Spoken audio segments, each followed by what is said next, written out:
हजरात, तो अब मैं एक हदीस पाक पढ़ के आपको सुना दूं ताकि आपके जहन में ये बात बैठ जाए कि अहले बैत में कौन कौन शामिल हैं। तो सुनो, तिरमिजी शरीफ जिल्दे सानी बाबो मनाकिबे अहले बैत सफ़ा नंबर 422 की हदीस पाक है। अन अम्र इब्ने अबी सलमा काल लम्मा नज़लत हाज़िहिल आया इन्नमा युरीदुल्लाहु लियुज़हिबा अन्कुमुर रिजसा अहलल बैत व युताहिरकुम तत्हीरा फी बैत उम्मे सलमा फतान नबियो फातिमता व हसनन व हुसैना फजल्ललहुम बिकिसा व अलीयुन खल्फा ज़हरिही फजल्ललहु बिकिसा सुम्मा क़ाल अल्लाहुम्मा हाउलाए अहलु बैती फज़हिब अनहुमुर रिजसा व ताहिरहुम तत्हीरा।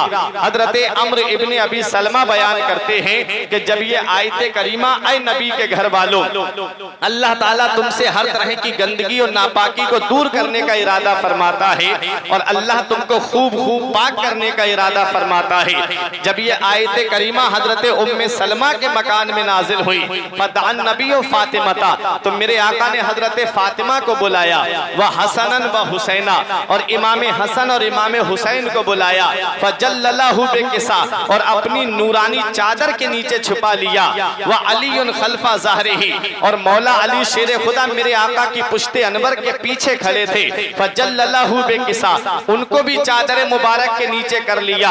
जब ये चारों तन चादर के नीचे आ गए, मेरे आका ने अपना सरे मुबारक भी चादर के अंदर कर लिया। अब ये कितने तन चादर के अंदर हो गए? 5 तन चादर के अंदर हो गए। रसूल पाक, अली पाक, हजरत फातिमा ज़हरा, हुसैन पाक और इमाम हसन, जब ये 5 तन चादर के नीचे हो गए, इसीलिए हम कहते हैं पंजतन। जब 5 तन चादर के नीचे आ गए, मेरे आका ने अपने दस्ते मुबारक को उठाया, अल्लाहुम्मा हाउलाए अहले बैती, ऐ मेरे परवरदिगार, ये मेरे अहले बैत हैं, फज़हिब अनहुमुर रिजसा व ताहिरहुम तत्हीरा, मौला ये मेरे घर वाले हैं, इनसे हर तरह की गंदगी को दूर फरमा दे, इनसे हर तरह की नापाकी को दूर फरमा दे। पता चला प्यारे मुसलमानों, अहले बैत में हजरत अली आते हैं, अहले बैत में हजरत फातिमा आती हैं, अहले बैत में इमाम हसन आते हैं, अहले बैत में इमाम हुसैन आते हैं। क्या बात रजा उस चमनिस्ताने करम की, क्या बात रजा उस चमनिस्ताने करम की, ज़हरा है कली जिसमें हुसैन और हसन फूल। और बेदम यही तो 5 हैं मकसूदे कायनात, बेदम यही तो 5 हैं मकसूदे कायनात, खैरुन निसा हुसैन व हसन मुस्तफ़ा अली। हजरात, तो अब अहले बैत की शान सुन लो, फिर उसके बाद मुझे करबला का वो खूनी मंजर भी आपके सामने बयान करना है। अहले बैत की शान क्या है, अहले बैत का मकाम क्या है। आज आप हरसिंहपुर की सरजमीन पे आकर के बैठे हो, कुर्बो जवार से लोग आए हैं, दूर दूर से लोग चल करके हुसैन पाक का जिक्र सुनने के लिए आए हैं। तो सुनो, इमाम हुसैन से मोहब्बत का इनाम क्या मिलता है, इमाम हुसैन से प्यार का इनाम क्या मिलता है, ये उलमाए किराम की तवज्जो चाहता हूँ। हदीस पाक सुनिए, खतीब बगदादी की रिवायत है, मदीने वाले मुस्तफ़ा इरशाद फरमाते हैं, राई तो लैलता उसरिया भी अला बाबिल जन्नत मकतूबा ला इलाहा इल्लल्लाहु मुहम्मदुर रसूलुल्लाह अलीयुन हिब्बुल्लाह फातिमतो खियारतुल्लाह अल हसन वल हुसैन सिफ़तुल्लाह व अला बाग़िदिहिम लानतुल्लाह। मदीने वाले मुस्तफ़ा इरशाद फरमाते हैं, जब मैं मेराज को तशरीफ ले गया, नबी फरमाते हैं, जब मैं जन्नत के दरवाजे पे पहुंचा तो मैंने देखा जन्नत के दरवाजे पे कुछ लिखा हुआ है। सहाबा ने अर्ज किया, आका क्या लिखा हुआ है? नबी फरमाते, लिखा था ला इलाहा इल्लल्लाहु मुहम्मदुर रसूलुल्लाह, अल्लाह के सिवा कोई माबूद नहीं है और मोहम्मद अल्लाह के रसूल हैं। नबी ने फरमाया, आगे लिखा था अलीयुन हिब्बुल्लाह, अली अल्लाह का महबूब है, व फातिमा तो खियारतुल्लाह, और फातिमा अल्लाह की पसंदीदा बंदी है, अल हसन वल हुसैन सिफ़तुल्लाह, हसन और हुसैन अल्लाह के चुनीदा बंदे हैं, हसन और हुसैन अल्लाह के पसंदीदा बंदे हैं। हजरात, जन्नत के दरवाजे पर मेरे नबी का नाम लिखा हुआ है, जन्नत के दरवाजे पर हजरत फातिमा का नाम लिखा हुआ है, जन्नत के दरवाजे पर इमाम हसन का नाम लिखा हुआ है, जन्नत के दरवाजे पर इमाम हुसैन का नाम लिखा हुआ है। मैं हाफिज ताहिर साहब के मकान पर पहुंचूं, मैं तब तक घर के अंदर दाखिल नहीं हो सकता जब तक हाफिज ताहिर की इजाजत नहीं होगी। मैं हाफिज अखलाक के मकान पर पहुंचूं, मैं तब तक घर के अंदर नहीं जा सकता जब तक हाफिज अखलाक की इजाजत नहीं होगी। हजरात गिरामी, मैं जुबैर अख्तर के मकान पर पहुंचूं, मैं तब तक मकान के अंदर दाखिल नहीं हो सकता जब तक जुबैर अख्तर की इजाजत नहीं होगी। हरसिंहपुर में रहने वाले जिंदा दिल मुसलमानों, जन्नत के दरवाजे पे किसका नाम लिखा है? जन्नत के दरवाजे पर मेरे नबी का नाम लिखा है। जन्नत के दरवाजे पर हजरत फातिमा का नाम लिखा है। जन्नत के दरवाजे पर इमाम हसन का नाम लिखा है। जन्नत के दरवाजे पर इमाम हुसैन का नाम लिखा है। अरे जब तक पंजतन इजाजत नहीं देंगे किसी का बाप भी जन्नत में दाखिल नहीं हो सकता।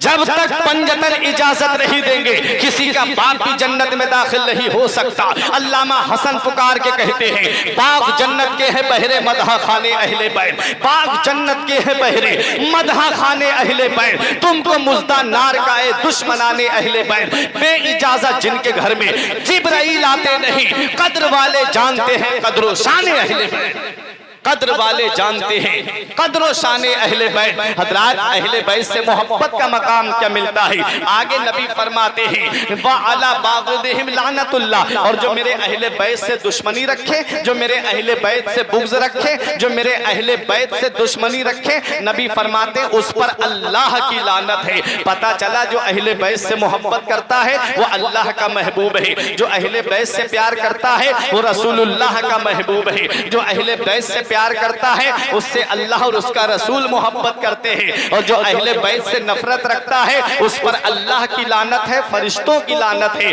हजरात गिरामी, और सुनो अहले बैत का मकाम क्या है।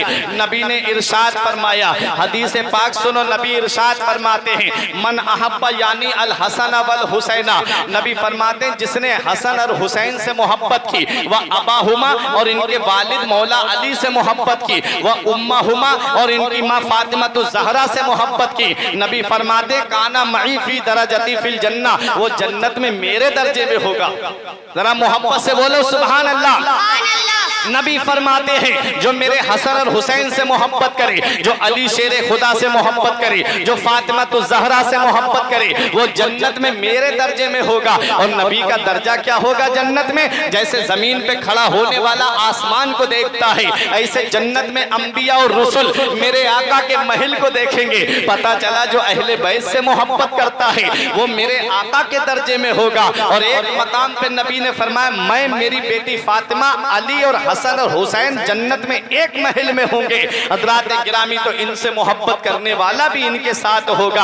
अल्लामा हसन कहते हैं, बाग जन्नत के हैं बहरे मदहा खाने अहले बैत, तुमको मुज्दा नार का है दुश्मनाने अहले बैत। बे इजाजत जिनके घर में जिब्राइल आते नहीं, कद्र वाले जानते हैं कद्रो शाने अहले बैत, और उनकी पाकी का खुदाए पाक करता है बयां, आया ततहीर से जाहिर है शाने अहले बैत। ये बात अहले बैत की आ गई।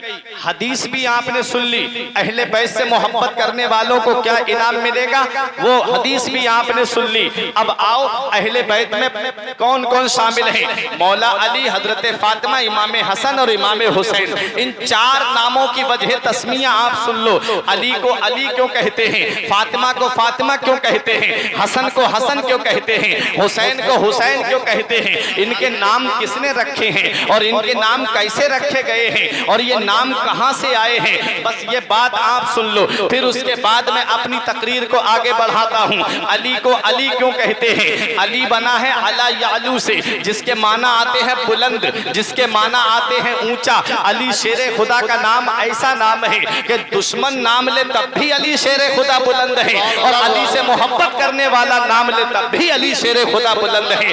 अली शेर खुदा हर हाल में बुलंद है। अली शेर खुदा को बुलंद किसने किया है, अली को ऊंचा किसने किया है। तो आओ सन हिजरी 8 में चलो, जब नबी ने मक्के को फतह किया, मेरे आका ने खाना काबा से बुतों को निकाल के बाहर फेंकना शुरू किया। एक बुत ऊपर चिपका हुआ था, फरमाया ऐना अली इब्ने अबी तालिब, अली शेरे खुदा कहाँ है, अली शेरे खुदा हाजिर होते हैं। नबी ने फरमाया अली मेरे कांधे पे सवार हो जाओ और ये जो ऊपर चिपका हुआ है इसे तोड़ करके बाहर फेंक दो। अली अर्ज करते हैं या रसूल अल्लाह, कांधा नबी का हो और कदम अली का हो, कांधा पैगंबर का हो कदम उम्मती का हो, ये कैसे हो सकता है। या रसूल अल्लाह आप मेरे कांधे पे सवार हो जाइए। मदीने वाले मुस्तफा इरशाद फरमाते हैं अली तू बारे इंसानियत तो उठा सकता है, तू बारे बशरियत तो उठा सकता है, तू बारे नबुव्वत नहीं उठा सकता। अली शेरे खुदा को नबी अपने कांधे पे सवार करते हैं। वो नबी जो इशारा कर दे तो डूबा हुआ सूरज पलट आए, वो नबी जो इशारा कर दे तो चांद तो टुकड़े हो जाए, वो नबी जो इशारा कर दे तो जानवर आकर के सजदा करे, वो नबी जो इशारा कर दे तो दरख्त आकर के नबी की बारगाह में सलाम पड़े। वो नबी अपना दस्ते मुबारक अली के कांधे पे रख देते, अली के कांधे में इतनी ताकत आ जाती, अली के कांधे में इतनी कुव्वत आ जाती, अली के कांधे में इतना पावर आ जाता कि नबी आसानी से खड़े हो जाते।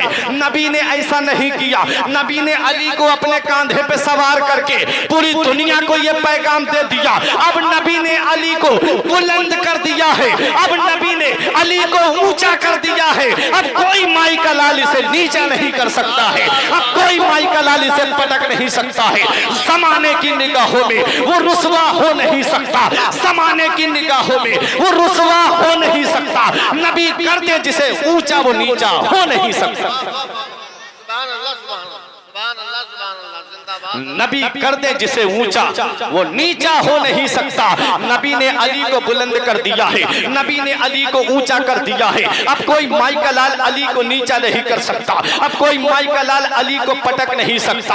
अली शेरे खुदा ऊपर से नीचे आए, अली मुस्कुराने लगे। नबी ने फरमाया अली मुस्कुराने की वजह क्या है। अली अर्ज करते हैं या रसूल अल्लाह, जब कोई ऊपर से नीचे गिरता है, किसी का हाथ टूटता है, किसी का पैर टूटता है, किसी के सर में चोट लगती है, किसी के जिस्म में चोट लगती है, किसी की हड्डी टूटती है, किसी के सर की हड्डी टूटती है, किसी के पैर की हड्डी टूटती है, किसी के हाथ फ्रैक्चर होता है। या रसूल अल्लाह मैं इतने ऊपर से नीचे आ गया, मेरे जिस्म को कुछ नहीं हुआ। तो नबी फरमाते ऐ अली तुझे कुछ हो भी कैसे सकता था, तुझे चढ़ाने वाला नबियों का सरदार था, तुझे उतारने वाला फरिश्तों का सरदार जिब्राइल अलैहिस्सलाम थे। ये अली शेरे खुदा की शान है। नबी ने अली को बुलंद किया है, नबी ने अली को ऊंचा किया है, नबी ने अली की शान बुलंद कर दी है। अब कोई माई का लाल अली का रुतबा घटा नहीं सकता, अब कोई माई का लाल अली का मर्तबा घटा नहीं सकता। जमाने की निगाहों में वो रुसवा हो नहीं सकता। नबी करते जिसे ऊंचा वो नीचा हो नहीं सकता। तो अली बना अला यालू से, जिसके माना आते हैं बुलंद, जिसके माना आते हैं ऊंचा। अब दूसरा नाम सुनो फातिमा। फातिमा किससे बना? फातिमा फतमा यफ्तिमो से बना, जिसके माना आते हैं रोकने वाली, दूर करने वाली। नबी ने फरमाया मेरे सहाबा जानते हो मैंने अपनी बेटी का नाम फातिमा क्यों रखा? सहाबा ने अर्ज किया अल्लाह व रसूलुहु आलम, अल्लाह और उसका रसूल ज्यादा जानते हैं।